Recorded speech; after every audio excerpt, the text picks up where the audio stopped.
Hello, one and all, and welcome back to the Rise of the Eco Guards. Stand on guard with me channels.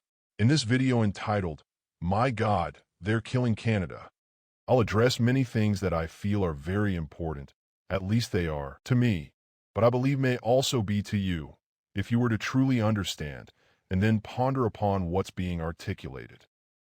Have you ever felt like you needed to say something important, but held off because you still feel restrained from speaking those words and truths for a great concern over offending or hurting some people's feelings that may never have deserved to be hurt in any manner at all? Well, that's the way I feel right now. But I still believe this is important, and feelings are the least of what's going to be hurt if we allow these actions to fully transpire. For it concerns our country's survival, our economic prosperity, and everyday people's lives, and their ability to maintain meaningful manners of achieving such, and that's linked to all of us. All because there are a limited numbers of peoples in this world whom have dangerous agendas set to take the stage and cause the suppressions of the multitudes of tremendously loving peoples, and really far worse. And some of those concerns relate to climate change and the agendas that many are pushing within this world, but there's really so much more to it than that. And as long as I still have the freedom to speak, I not only will, but should. And they can consider themselves lucky that this is all that I will currently do. Anyways, let's get right into this. As the founder and one of the leaders of the Eco Guards organizations for over 40 plus years, and also as a former Canadian politician from 2014, plus so much more, as it relates to a great many more lifelong goals, including as a qualified computer electronics engineer, as well as several autodidactic trades and scientific eco-based attributes, such as a published eco-based author, illustrator, and also as a creator of many really innovative inventions that were used by several international corporations without my consent, but also as a patriotic advocate for a proper free democratic system based on our capitalistic manners of conducting our societies and affairs, which includes what used to be considered our secure voting systems within Canada, but also supported with such initiatives in many other places upon the earth. But also as a person that believes that all economic markets within the Western world should be free trade zones, while we are able to truly conduct our own affairs and let the consumers decide what they will or will not purchase. For if a product or service is not great, people will normally just not buy it, thereby making for a true free trade scenario throughout all of the democratic world, which is not the case, as is a result during these times. For Canada imposes great tariffs upon the American productions of goods and services that could or would benefit a great many low-income Canadians. And many of the other products being produced throughout the world, such as those coming out of other countries with low working wages but high productivity, are truly cheaply made to last as little a time as possible. But those companies pushing those garbage products, and many of those companies are considered international monopolies, don't care that they are creating the scenarios that contribute to further harmful environmental concerns that are linked to climate change. Anyhow, I can clearly say, as of late, that many so-called democratic societies and governments upon Earth have all been hijacked by the corporate elitists that seem to have communistic traits and are no longer run or administered by the people and for the people. For over the last 80 to 50 years, our political systems has slowly been degraded and compromised, and have been taken over in order to allow for these immoral, moronic, perverted sycophants, imps for short, whom also conduct a great many affairs, all to benefit their own fat egos and financial statuses. And that also includes the fact that they also hijacked the original real green agenda that was always about protecting this planet for the sake of all of humanity. The most recent of these types of actions is a Canadian election that appears to have been completely compromised or hijacked. For I truly believe Mr. Mark Carney never won in any democratic process or elections. And here's a great example of that fact. At the very beginning, during and after the Liberal leadership election, he was coronated or installed, for when the Liberal Party organizational overlords removed 2/3 of their eligible electorates over 250,000 voters were disqualified from casting any votes, leaving only 145,000 remaining, while 126,000 of them apparently voted, giving Mark Carney 87% of the overall votes. And several of the other rightful candidates from having their say during those critical leadership debates. For minimal infractions were also removed days before that presumed voting process, while allowing Mark Carney to get away with worse. Then something is afoot. For our former Prime Minister, if you want to call him that, Mr. Justin Trudeau stated that the Liberal leadership vote would be free, fair, and just before that important vote was conducted and achieved, if you believe it's not all a sham and compromised. But there's so much more that will also place under great suspicions the past federal elections as well. And truly from many observations and actions of a great many surrounding that so-called leadership vote appears to indicate a bloodless coup, if not worse. And the evidence shows that, but also shows that the publicly funded national mainstream media was also directly involved with the propaganda that pushed that liberal narrative, as is still the case. And believe this, for there is evidence directly from his own mouth that Carney knew he would be installed as a new liberal leader, for he applied for his Canadian national security clearance 2 weeks before that leadership vote. And when so-called unbiased reporters, whom they are truly not, whose employment is greatly linked to public funding, that's heavily supported by this same political party that's in power, then push out from their mainstream media outlets, goes negative series of scenarios towards the public, and then they also greatly gloat after the compromised so-called federal election, to the extent that they have, as they cause the incitement of great hatred towards and over half the population that voted conservative. Then that makes them all complicit, and worse. There's an old military saying, fuck around and find out. And they are all about to have that factual realizations come to fruition. For not only is Quebec indicating another referendum in 2026, but also now the province of Alberta is contemplating separation from this once great country as well. But they may also find that there are a great many really intelligent people in this country who will not just stand by and watch the destruction of this once beloved country, or the suppression of all our justified constitutional rights and freedoms of our provinces and peoples, are utterly destroyed, or even kill the greatest country on earth, all because of some WEF elitists that think they can pull off the greatest coup in history. Also comprehend this, what some political types believed and stated had taken place as it relates to the Canadian brain drain really did not occur, as the governments previously thought, and those proofs will be seen soon. For those people are all around our vast country, in a multitude of ways, for not everyone need be a rocket scientist or nuclear physicist to be considered highly intelligent, for even many of our farmers and truckers are smarter than most politicians.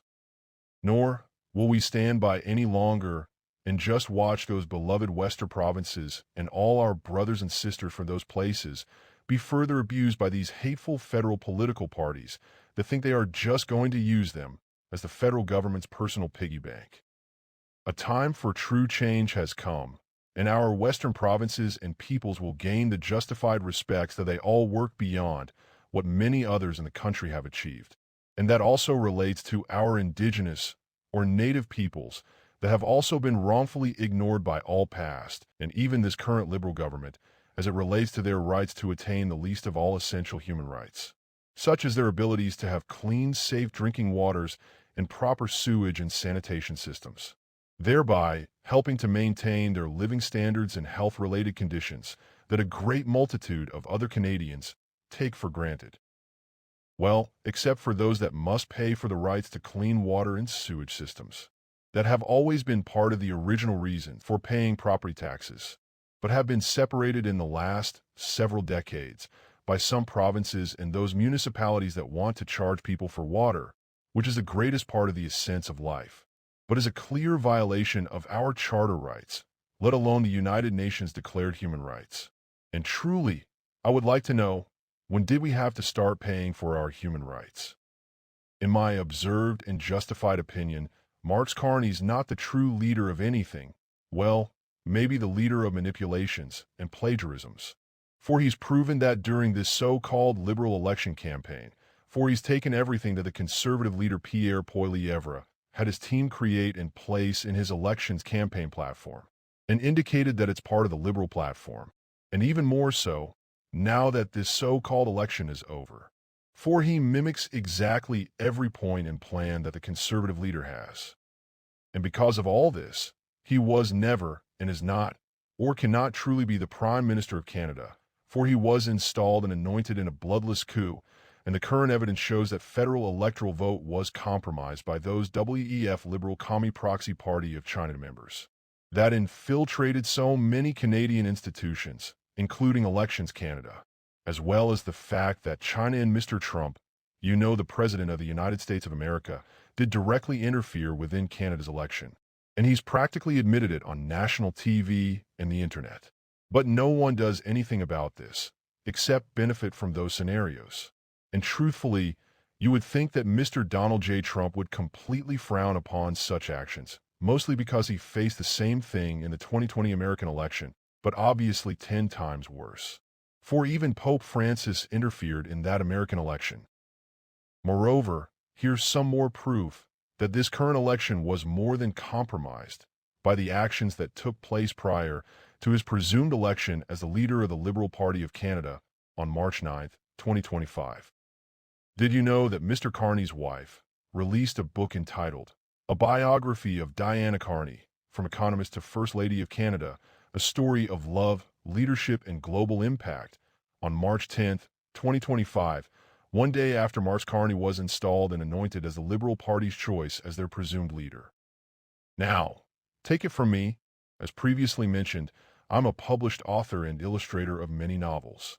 No one can write a complete book, have it proofread, and published in such a short amount of time, even using so-called fake artificial intelligence as your ghostwriter. And if you think so, go ask a very prominent writer, like Stephen King. I'm certain his answer would be the same.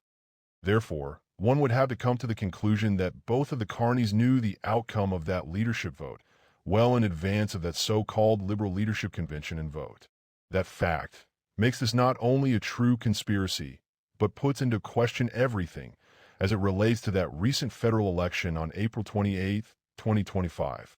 For how would she think that she was going to be Canada's First Lady before March 9, 2025?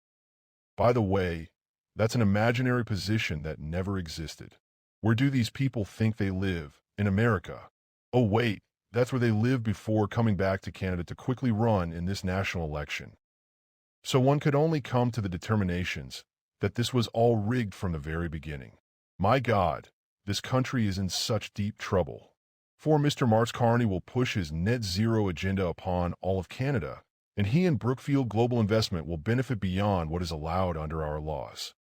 Say what you will, that's what happened, and that is all the proof that's needed to find all these liberals not only in contempt, but can be seen as treasonous actions towards our country and completely disrespectful of all the peoples of Canada, let alone what used to be considered the best democratic voting system in the world, for they've learned how to manipulate and destroy that as well. But not only towards our country, but the United States of America as well, and I'll elaborate further soon. For every one of them not only have a duty, but an obligation to stand for the people that elected them, not their foreign elitist corporate friends or other countries around the world, while greatly indebting our future generations of Canadians, as they have done in the last 10 years, which is also highly suspected as being a great crime of the century, but could also be seen as crimes against humanity. For they pushed a fake agenda during that recent election concerning a fear-filled narrative that they would stand up to Mr. Trump and gain great support for something that they never had any interest in conducting, nor could they achieve in any manner without a clear, full mandate by educated voters. And they held off on putting out further truths as to what they have planned for Canada as it relates to their net zero agenda, while still not even mentioning or standing up to China for all their tariffs affecting our western provinces, their peoples and industries that greatly needed someone to stand on their behalf. All because China wants us to allow for their electric vehicles to be sold here, which by all accounts would not sell anyways. Mostly because people don't want these types of cars and trucks. Just shows that they are attempting at creating a fake market within Canada for those types of electric cars and trucks that are manufactured here. But the question should also be, why won't they allow China to attempt to sell their electric cars here? It would have ended those crippling tariffs on our western provinces, their products, and industries. And that really points to a bigger problem coming from within the current federal government. For when you state that Canada is no longer partners with the United States of America, as Mark Carney did on national television, while behind the scenes pushing the downfall of the American currency and economy, all to push the BRICS economic strength as the new world currency, then you're a traitor not only to Canada, but to the overall North American economy, ecology, and peoples, while also allowing for the import of vast quantities of the base materials for creating mass amounts of fentanyl, if not worse synthetic opioids that find their ways onto our streets, as well as the streets within all of America, as they do nothing to prevent such actions that lead to the mass deaths of our citizens, as well as a great many more in the United States. And believe this, time will show all this to be true, and not much time at that, for a great many of those truths are already present. You just need to open your eyes to those. Question is, will Canada survive such a hate-filled agenda of the WEF Liberal Commie Proxy Party of China? And will our people truly stand and wake up to what's taking place within our own borders? Moreover, his, or should I say the Liberals' current attempt to have our once great monarch, whom is really supposed to stay neutral and remain away from politics, but whom is also going through his own health concerns, and that fact needs to be his main priority. For to have him stand in our parliament to give our throne speech is an attempt to further legitimize Carney's claim concerning the real prime ministership over our country and all its now compromised institutions that have been infiltrated by those World Economic Forum business goons that want to push their fake green climate change agendas, all to line their pockets with ever-increasing amounts of Canadian taxpayer monies, while making Canada and its people suffer further than that of the last 10 years of liberal ineptitudes. As far as I'm concerned, these actions are beyond deplorable, and if it continues, I will never recognize any of them for what they believe they are or want. Nor will I further support any type of Westminster style of politics within this country. God willing, over the next few months, I'm going to be putting together the best series of videos that I believe I've ever completed, at least to this date. And those will show where and how Carney and his WEF minions have possibly ripped off so much of what they really never understood, but is all related to their net zero agendas and so much more. Anyways, watch for those on my Rumble channels by the handles of Stand on Guard with Me and Bios Wars. For YouTube suppresses and shadow bans my works and comments. And God willing, over the next while, I'll be creating several more things that will astonish not only our Canadian family and friends, but also the whole world, in order to gain a rightful conclusion to all these unjust actions of corporate political elitists that think they are above the laws. But until then, I ask that you continue to view all my past videos on my Rumble channel, for they already contain some interesting insights, and even some interesting humor, spiritually based music, and political satire, and if possible, even like, share, subscribe, and why not, leave a thoughtful comment, or any comment at all. Until then, keep Canada and all its peoples in your prayers, and even pray for our presumed leaders, that they have a change of heart, and start doing what is right by standing up for all our peoples, not their corporate foreign friends.